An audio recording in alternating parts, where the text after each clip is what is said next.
Hi everyone. Okay, we're on part 4 of the Year 6 Summer Holiday 21 reading, and this one seems the most popular from the views on the YouTube channel. So you can always hit like if you're enjoying it. And then I know, but the book is available in the library, so even if we don't finish it this summer holidays, you can go and get it in our Grange library. So, chapter 4. A switch clicked, and Gwyn Thomas's face came at her abruptly out of the darkness. The lamplight lent it a yellow cast, shadowing her brow and throwing the lines around her mouth and eyes into harsh relief. She looked like an eagle owl. Martine stood there, feeling her intestines writhe like snakes and her stomach shrink into a hard, sick ball. She could almost hear the fragile bond between her and her grandmother shatter. "Have you had a good time?" her grandmother asked lightly. "Have you enjoyed yourself galloping merrily around in the moonlight, unconcerned that I might be lying awake, not knowing which might maul, maim, or gore you first, the lion, leopard, rhino, bull, elephant? Afraid that the phone might ring and it would be the night guard to tell me that you'd fallen off and broken every bone in your body, or been bitten by a Cape cobra, or savaged by a male baboon, or ripped to shreds by a hyena protecting its young." As if to support her case, a lion roared in the starlight. "Shall I go on?" "I'm sorry," Martine said inadequately. Somehow, the knowledge that none of this was an exaggeration, that any time she went out into the game reserve with Jemmy, particularly at night, she was taking the risk that one or more of those things could happen to her, made the words harder to bear.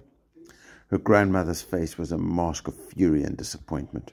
"Well, I'm sorry, Martine, but sorry is no longer good enough. My first inclination when I found that you disobeyed me was to pull you off the school trip." Martine held her breath. It would be ironic if her grandmother's punishment played into her hands by taking her off the school trip. But that, her grandmother continued, would be a slap in the face for Miss Faulkner and everyone else who's worked so hard to put the voyage together. And I think it would do you the power of good to be away from Sawubona and the white giraffe for a while. You seem to have lost all sight of the fact that although you have a special relationship with Jemmy, he's a wild animal, and wild animals are unpredictable. To help remind you of that detail, I'm going to ban you from riding him or even entering the reserve for 6 weeks after your return." "No," cried Martine, "anything but that. I'll get up at 5 every morning and do the household chores. I'll wash all the dishes or do all the ironing. I'll even clean the sanctuary animals' cages for a month. But please don't take me away from Jemmy. He needs me and I can't live without him. I'll die." Gwyn Thomas started for the door. "Don't be melodramatic, Martine. Jemmy will manage just fine without you, and at the rate you're going, you'll live a lot longer without him. The discussion is closed. A 6-week ban, and that's final." In that instant, all the hurts, long forgotten, all the times when her grandmother had seemed not to want her, or snapped at her, or sent her to her room, all her frustration over Jemmy being gawped at by tourists, came boiling to the surface of Martine's mind. Combined with this fresh injustice, they caused an explosion. "I hate you, Gwyn Thomas," she screamed. Her grandmother swung round as if to hurl a bitter retort, but caught herself just as swiftly. Her shoulders seemed suddenly to sag. "We'll be leaving at 8 sharp in the morning. Make sure you're ready," was all she said. The light switch clicked and she was gone. Darkness closed in on Martine. Somehow the noisiness of Africa's night creatures, the hunting lions, the crickets, frogs, and nightbirds, which she found so thrilling usually, made the silence in the house more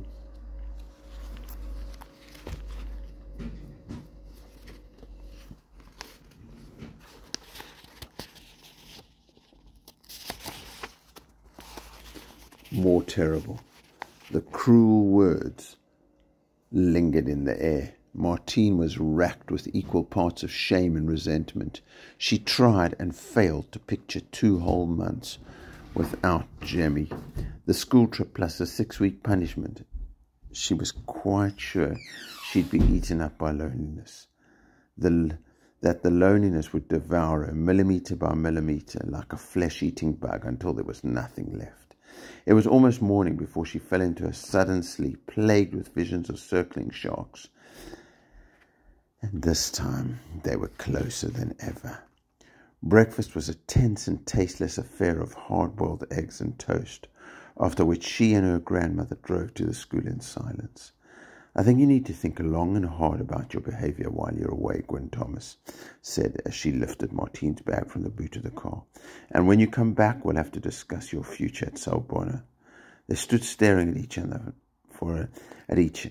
for a long moment, Martine yearning so badly for her grandmother to take her in her arms and make her feel loved and okay, and not like the worst person in the whole world.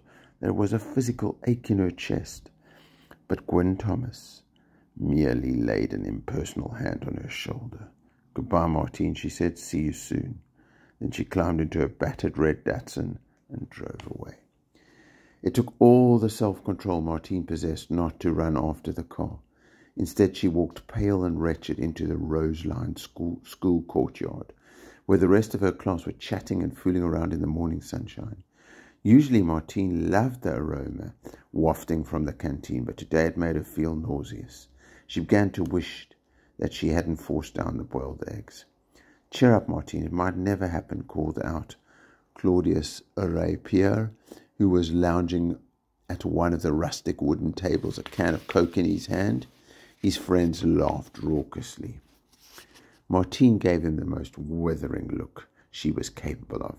She wanted to tell him that something had happened, and that even if it hadn't, nothing put her in a bad mood faster than people telling her to cheer up. But she knew it wasn't worth it. In a war of words, Claudius always came out on top. Claudius had been at Caracol Junior for little more than a term, but already he was the self-appointed leader of the Five-Star Gang, a group of the most popular kids in school. He'd replaced Khoza Washington, who had transferred to a school in Johannesburg after his father, the local mayor, was jailed for his part in assisting Soubonne's last game warden to smuggle rare animals out of South Africa. Like Khoza, there was something princely about Claudius, but unlike the mayor's son, he wasn't muscle-bound. He was overweight, fat even, in a country full of athletes, but that didn't seem to bother him. He had the permanent, serene smile of someone upon whom fortune had always smiled, and for whom money had always smoothed every path and made all things possible. He had long blonde hair curling up at the ends, and in spite of the fact that he existed entirely on fast food, the family chauffeur brought a selection of it to him, piping hot each lunchtime, clear gold skin with a slight flush to it. Life was one long joke to him. "Hey, Martine," he said again, nodding at her jeans, which were ripped at both knees. "We knew you're an orphan, but do you have to dress the part?" Before she could answer, there was a commotion at the table behind him. The enormous breakfast, which he and his friends had been about to tuck into, a feast of bacon double cheeseburgers, jam donuts, chocolate chip cookies, strawberry milkshakes, and coffee lattes in styrofoam cups, was now lying on the courtyard lawn beneath a ketchup-covered newspaper they'd been using as a tablecloth. "Who did this?" roared Claudius as his friends leapt to their feet with cries of distress. Martine couldn't help giggling, but really she was as startled as he was. There was no wind and nobody near the Fives table. The closest person to it was Ben Kumalo, the enigmatic half-Indian, half-Zulu boy, but he was at least 30 yards away, studying a notice board pinned to the canteen door. He had his back to them, and his body language was relaxed, as if he'd been there for quite some time. He took a pen from his pocket and wrote something on an A4 sheet on the board. Claudius glared at him for several seconds before apparently concluding that Ben was too far away and too much of a wimp to have performed so audacious an act. He reached for his mobile phone. "Moenie panic nie, my friends," he said grandly. "Don't panic, we'll order some more." "Everyone on the bus," boomed Miss Faulkner. "We're leaving in 5 minutes." "Well, thank you very much," Claudius said loudly to no one in particular. "Thank you, whoever you are, for ruining my morning." Martine couldn't be sure, but she thought she saw Ben wink. Okay. So we're on to chapter 5. And yeah, give some likes if you're enjoying it.